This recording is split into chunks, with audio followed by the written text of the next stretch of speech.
10 ఏళ్ళల్లా తిన్నారు, 10 ఏళ్ళు మీకు టైం ఇచ్చారు. ఏది మరి ఇండ్లు ఎక్కడిచ్చినావు? మహిళలకు వడ్డీ లేని రుణాలు ఎక్కడిచ్చినావు? మహిళలను ఎదుగుదల చేసినావు?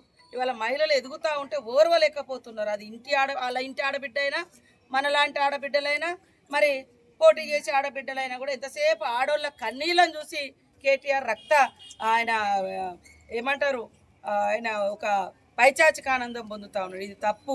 ఆడోళ్ళ కన్నీళ్ళు చూస్తే మీరు బాగుపడరు. అది ఇంటి ఆడబిడ్డైనా బయట ఆడబిడ్డైనా ఆడోళ్లకు ఆడకూతుర్లకు మంచి చేయాలనే ఉద్దేశంతో మా సీఎం రేవంత్ రెడ్డి గారు ఒక సోదరుడులాగా ప్రతి ఇంటి ఆడబిడ్డకు నేనున్నా అనే భరోసానిస్తూ వాళ్ళ బాధలు కష్టాలు తీర్చుకోవడం కోసం విస్తృతంగా మహిళా సంఘాలను ఏర్పాటు చేసి నా ఇంట్లో నేను ఒక్కదానే ఉన్నా.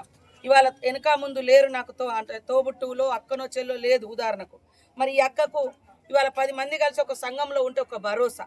మేమందరం ఒక సంఘంలో ఉండడం మూలంగా ఒకరి కష్టాలు ఒకరు చెప్పుకుంటారు. ఏదైనా ఆపద వచ్చినా కూడా సంఘం ద్వారా 4 రూపాయలు తీసుకుంటారు. ఇవంతా మేము డెవలప్ చేస్తుంటే తట్టుకోలేకపోతున్నారు.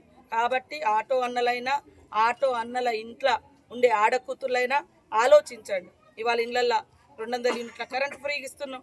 ఇవాళ మీరు బయట కొనుక్కుంటే బియ్యం దాదాపుగా 40-50 రూపాయల బియ్యం అయితే కేజీ.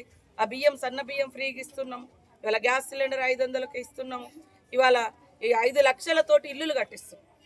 10 ఏళ్ళల్లా నియోజకవర్గానికి 1000 ఇల్లులు ఇచ్చినా 10,000 ఇల్లులు వచ్చేది ఒక్కొక్క నియోజకవర్గానికి. నువ్వు పట్టుమని 1,00,000 కూడా ఇచ్చినటువంటి దాఖలాలు లేవు. ఈరోజు మా ప్రభుత్వం వచ్చి రాగానే దాదాపుగా మరి 4.5 లక్షల ఇల్లులు ఇచ్చినటువంటి ఘనత. రేపు ఎలక్షన్లు అయిపోయిన తెల్లారి నుంచే ఇవాళ హైదరాబాదు నగరాలలో కూడా, హైదరాబాద్ కావచ్చు, వరంగల్ కావచ్చు, పట్టణాలలో కూడా మరి ఇల్లులు ఇచ్చే స్కీమ్కు శ్రీకారం చుట్టడం జరిగింది. పల్లెటూర్లలో పేదలకు సంవత్సరంన్నర లోపు మరి 4.5 లక్షల ఇల్లులు ఇచ్చినాం.